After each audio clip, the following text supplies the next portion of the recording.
should be such that you are able to put in simple terms to policymakers, to political leaders, to administrators, and to common people. I'm not saying everything is possible to the minutest detail, but if the basic idea cannot be conveyed to the people outside your discipline, then somehow I would think that you are failing in the responsibility of being an academic leader for an institution and high-level quantitative models. I mean, I am an editor of a journal called Area Development and Policy published from US, and we encourage people to use mathematical methods, but not to the extent that people do not understand. It has to have a policy relevance. You said that after doing this, it was essential, I've come to these conclusions. So high-level econometric modeling and data, these days, big data is available. You can find out in which street from morning 6 o'clock till the next morning 6 o'clock, which vehicle has gone. You can know their number, but why do we need that? Do we need that kind of a data to be fed in to be able to derive such meaningful conclusions? So just because you have the data, you ask your student, suppose he said, literacy rate, yes, I get 5 different sources. I get literacy rate from census, NSS, I get from NFHS, I get the data from ASER, I get the data from DICE, and you produce something from 5 different sources. Unless you are able to understand the sources of the data, the assumptions of the data, just your high-level modeling would not help. So awareness of the real world and text of developing hypothesis. When you are developing your hypothesis, then they should be realistic. They should come out of your understanding of the society. Look at this researcher going with a set of hypotheses and going through a real world situation. If the hypotheses are not correct, they all drop down. And many of the researchers wouldn't even turn back to see whether the hypotheses have survived. But this researcher is at least looking back to see none of the hypotheses have survived. So it's very important that you build your basic hypothesis of your model on the basis of your realistic understanding of the ground situation. If you do not know the ground situation and you carry your hypothesis, you are likely to end up with nothing useful. Dr. Kundu, Yeah, I have a point. Please, you feel free to stop me anytime. I'm here for 2 hours, and I think it's a very informal kind of thing. There's a screwdriver noise and also technological failure, so we can stop for questions. Yes, please. As you said that through newspapers and others communication, we should try to put the things into simple words so that the common people can also understand. So why we have not understood very clearly what went wrong in 2008 and 2009, thereby there was a global crisis regarding the money which India survived somehow. Yeah, but India didn't exactly survive. It got into some crisis, but our dependence on the global market was not that high. This whole export-led growth theory, there are critical assumptions which we ignore.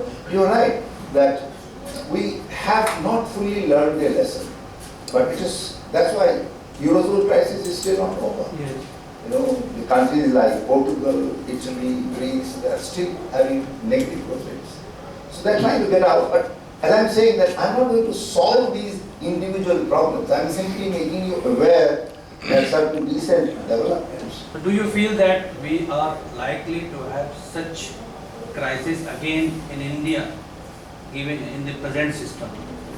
No, that's a very difficult question you are asking, but there are different opinions. You know about NIPFP, Ratin Roy, the director, he predicts that India is seriously into global crisis. There are structural factors which have gone wrong, and India is facing middle income trap. Sorry, I'm diverting a little bit from the research methodology because an important question has been raised. So there is a school of thought that 2018-19 is a reflection of some deep-rooted malady in the Indian economic system. Don't blame this present government or the last government. There is something wrong on, and India is falling into a middle income trap. There's a chap, you're going to US, at Ohio, at Harvard. There's a Rodin, he has a theory of premature deindustrialization. He says that overall industrial share in the global income is going down. Right? There's nothing wrong. If Germany from 65% of the income coming from manufacturing goes down to 55%, what's wrong? Doesn't matter because Germany is expanding in tertiary sector, services are in demand, people are having a lot of spare time, not just working for 12 hours, but they have more spare time, so they need more tertiary activity. So nothing wrong if Germany, France, UK share of manufacturing is going down. But even in Tanzania, manufacturing share goes down from 22% to 16%, something to worry. If in India, share of manufacturing is going down, something to worry. This is called premature deindustrialization. So, again, these are theses, need to be examined with a lot of flexibility. With the recent data, I can tell you on the contrary, that a prediction by ADB, Asian Development Bank, which is confirmed by Brookings Institute, that Asian growth rate will be 7 to 8% in the next 2 decades in real terms. That's the prediction made by ADB. An ADB report is called 21st century belongs to Asia, 21st century belongs to India. So there are structural factors. I do not want to really take a position whether India will face this, but nonetheless, I am saying as prospective leaders of academic institutions should always have the windows and the doors open for new developments to be incorporated in your teaching, academic program and research. And going for high level of modeling and heavy dose of data does not necessarily make your vehicle move very fast and come to relevant conclusions. Where did I leave my point? No, that's not it.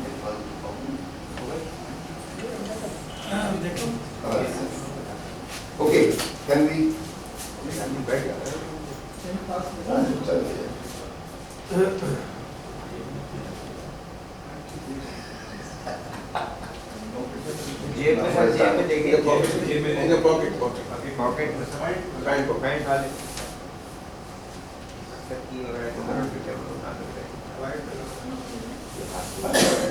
चलिए आगे computer निकाल दीजिए ठीक है that's all right I'm just looking for this क्या हुआ this we need activities for to find out 40 people something disappeared. So now you see if you load with heavy data, big data that we have,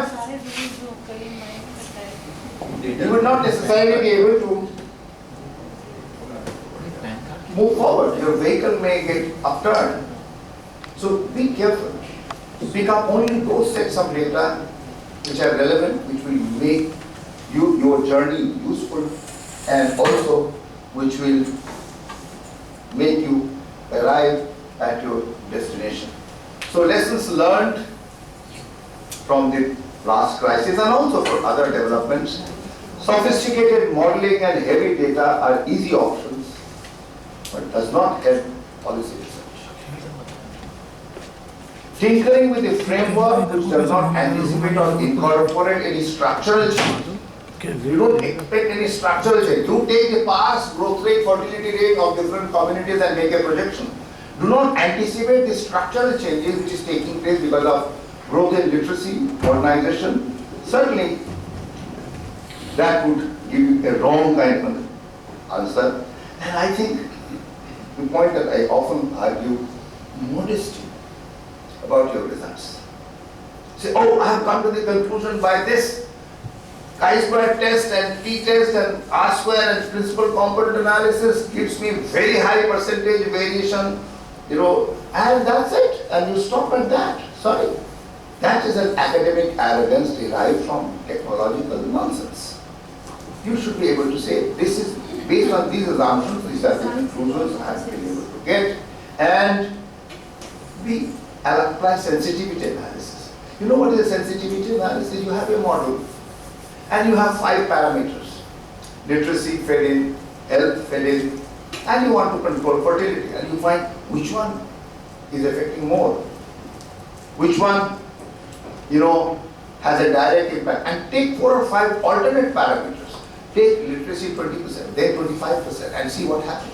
So I think it's important to have alternate prescriptions based on alternate data. And I like this statement made by Paul Krugman, that social scientists should not think that they are saints. They have come to the truth.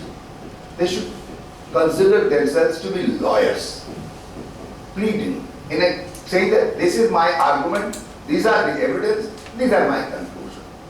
Like a lawyer, not like a saint, and saying this is something which is valid. I have a feeling some amount of, modesty and anticipation of an alternate argument should be built in, and that's how a researcher should be functioning. Now, I come to review the Indian data situation. Before that, I'm just perplexed how I have acted like PC Sarkar. Or somebody else took it from here. It's Professor Kaleem's effect. None of us is PC Sarkar either. Yeah, nobody could see it and it just came. Once you set your bag, once you set your bag, My bag? No, after opening the bag, I have done many things. this is okay. Malik? Thank you very much. Immediately, okay. Now, I'm just overall background thing I have presented. I would now like to look at the Indian research situation, universities, how the universities are promoting research and what are the trends and patterns. If there is any comment, observation in the earlier section, you come over right now, or if you want to wait till I give my assessment of the Indian research scenario in academic institutions and universities, you can do that. But if there is any issue on this, till what time will you go? 10:30. 10:30. We have time. Okay. Any question, any issue? Not yet. So there is one Please. interesting anecdote that I want to share. Please. It is more of a joke, but it is a very learning joke. What happened in a village, there was a program to sensitize people about family planning. So that person made a fairy presentation about family planning and all. So after he finished, one of the villagers he stood up and he said, "Sir, I have a question. And that is not just my question. It is the question of all the villagers over here. My question is, have you undergone vasectomy?" He said, no, I haven't. He said, okay, no problem. Maybe you may not have gone. But has the DM Saab undergone vasectomy? He said, no. Even DM Saab may not have gone. Have the CM Saab done it? So he said, oh, I got your point. Actually, these people, they are all educated people. They did not undergo vasectomy. So you need not worry about it. The villagers said, They can control population on their own. yeah, they are fairly educated. The villagers said, that is why I am saying, why are you asking us to undergo vasectomy? तो हमें पढ़ाओ लिखाओ हमारी नसबंदी क्यों करना है? I think it's a very, very valid. It's not a joke. I mean, it is the reality. It is emerging. I mean, I get the data from NFHS 4. The families where mother is not educated, not having higher secondary education, you find out the infant mortality rate. You find the number of children born. And the families where the mother is educated, you find mother's education is a very, very important one. And then I compared the Muslim woman having education and the impact on fertility and other communities, and the impact is there for all. But for Muslim women, giving education is a very, very important thing. So we entirely agree that the ITFR needs to be addressed, but addressed by proper instruments and not by instruments which have been imagined. Any other issue? Yes, We have success in sending Chandrayaan and so many satellites and so many achievements in India, Yeah.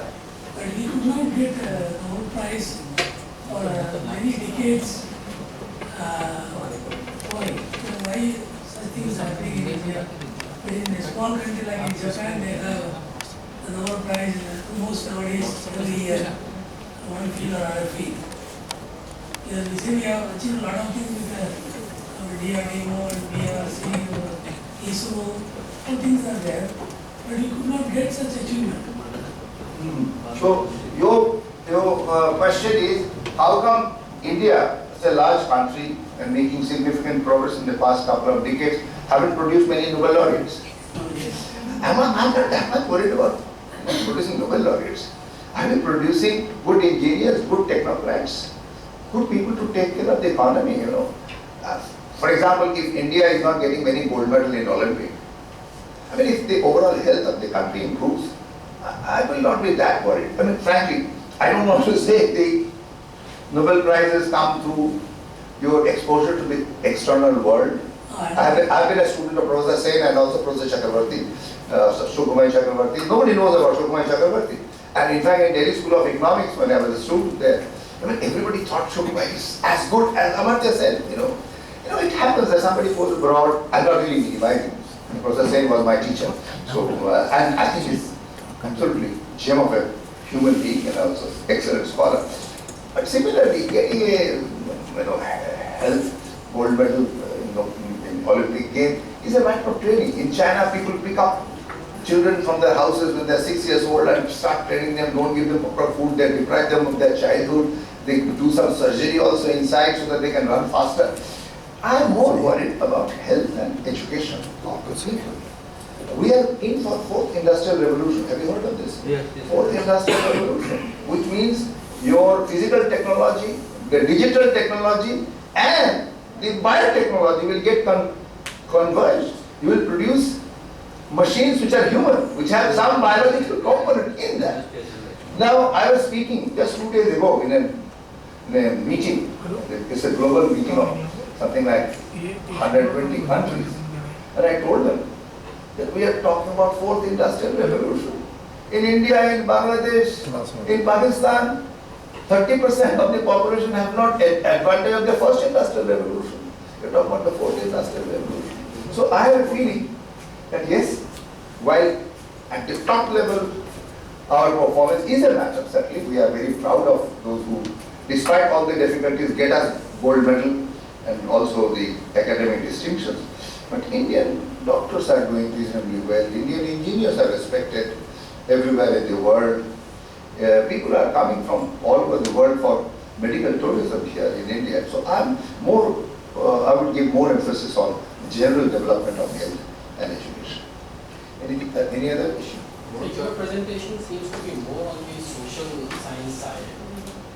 I was wondering, like many things you said, data, it's a good option, but does not into policy research and things like that.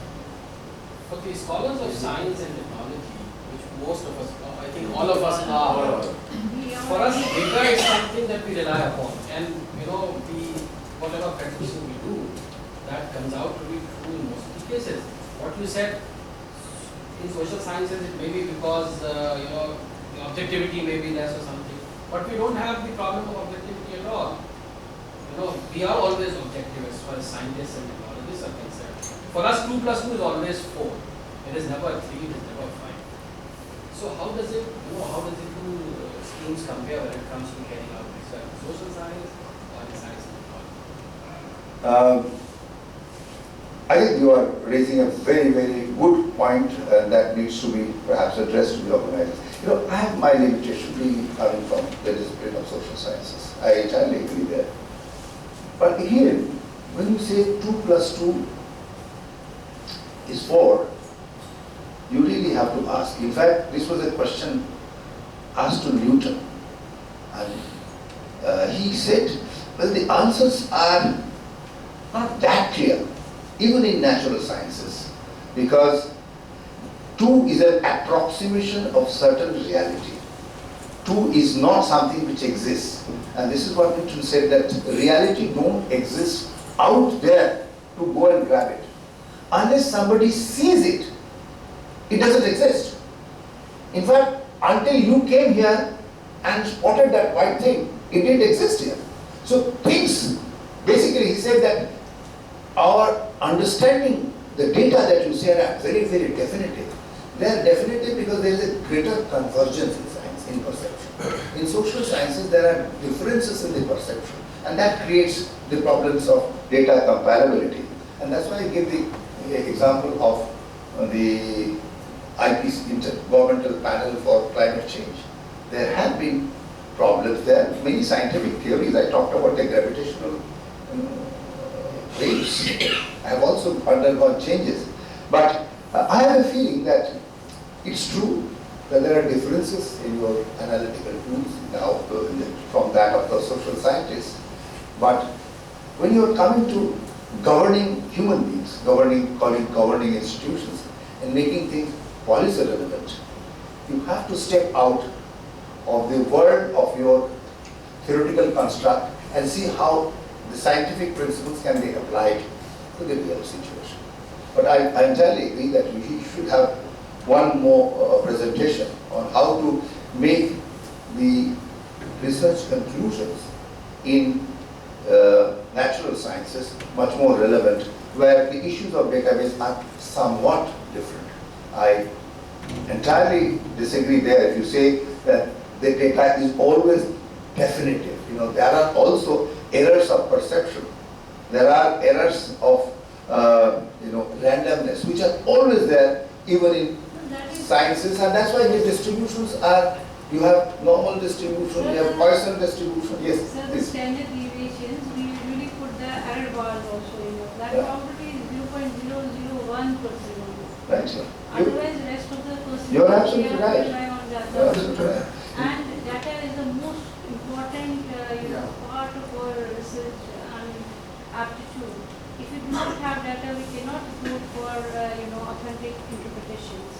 And when we say authentic, we do not mean summing up the data, but we do not mean that we can take a mean of it.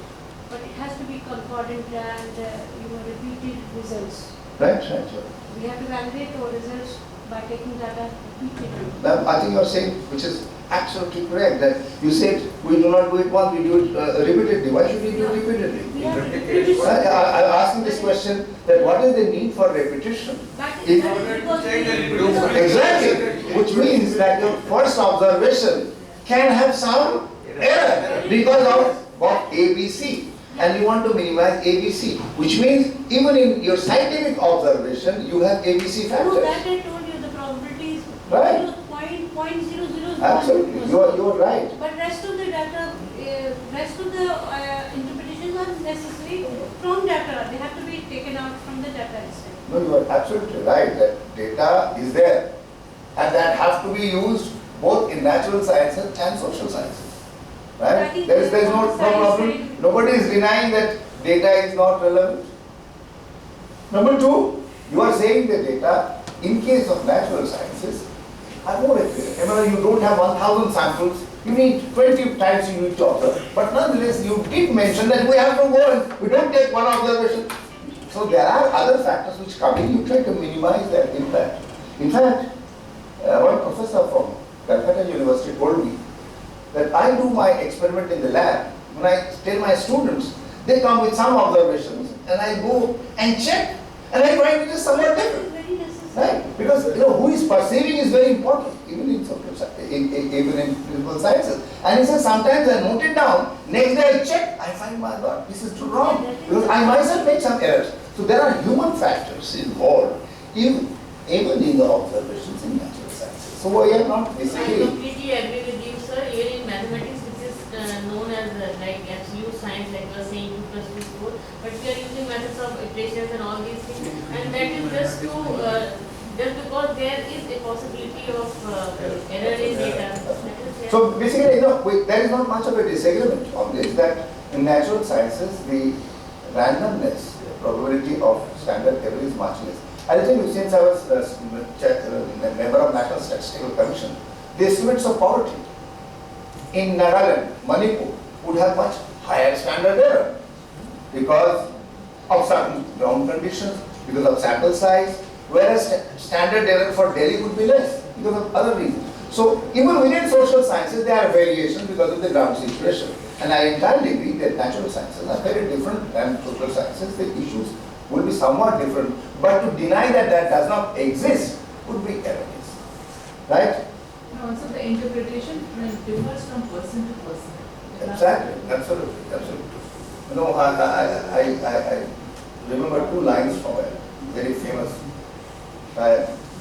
you know, of course, from in the movie which song which I have known. तुझको देखा है मेरी नजरों ने. You have been seen only by my eyes. करें तारीफ हम मगर कैसे? But how can I bring that information which are in my eyes to my lips? के बने ये जुबान नजर कैसे? How can my lips become my eyes? And how come my eyes become my lips? के बने ये नजर जुबान कैसे? के बने ये जुबान नजर कैसे? So there are observational factors which are there even within yourself and of course across two scientists who are observing. So I concede the point that their issues could be somewhat different. As I said, even in social sciences, there random standard error varies across groups and across the ground realities. So I just raised 2-3 issues in the context of Indian research, and then we'll break for a cup of tea. We still have 5-10 minutes. So first thing is that I would like to provoke you now as much as possible, irrespective of your disciplinary background. There's not much of policy research being done in the universities. Right? I talk to many people. They come and tell me, Professor Kundu, you think you have been doing policy research? You have been in this government, that government. You tell me, and they ask me bluntly, you tell me how much policy have you been able to influence? Which policy maker, which government has listened to you? You have worked in a committee with the UPA government, NDA government, do they listen to you? If they don't listen to you, if the policy making in India has become research neutral, then what is the point of doing policy research? He said, I don't do policy research.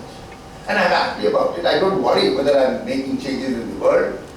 But you tell me whether policy making in India is governed by research. This is an empirical question. Policy making is governed by lobbying. Policy making is governed by whether you have majority in Lok Sabha and Rajya Sabha. Policy making is dependent on which situation it is, whether election is coming, election is not coming. So why should the universities and research institutions bother about policy research when you know that you have no role in policy? That is one position which is taken. I just wanted to talk about Land Acquisition Act. Finally, when it came in, it was not based on research or data, on the basis of the support which they had. Sir, the government has its own think tank. Therefore, in policy making, they basically consult with them and they do not bother about the industry research if that is carried out regarding the policy issues. I'm coming to that. I'm coming to what kind of research is being relevant for policy making, who does that kind of research, and what is the impact. Because government has research institutions. Government also gives projects to certain research institutions. What conditionalities are given when the government gives research projects? And how you are supposed to respond to those research projects is something that I'll tell you. Let me take the second issue. In the university system, there is no performance evaluation. At the end of 10 years, when you go for your promotion, you bring your list of publications, how many years you have been a warden, how many years you have been chairman, put that together.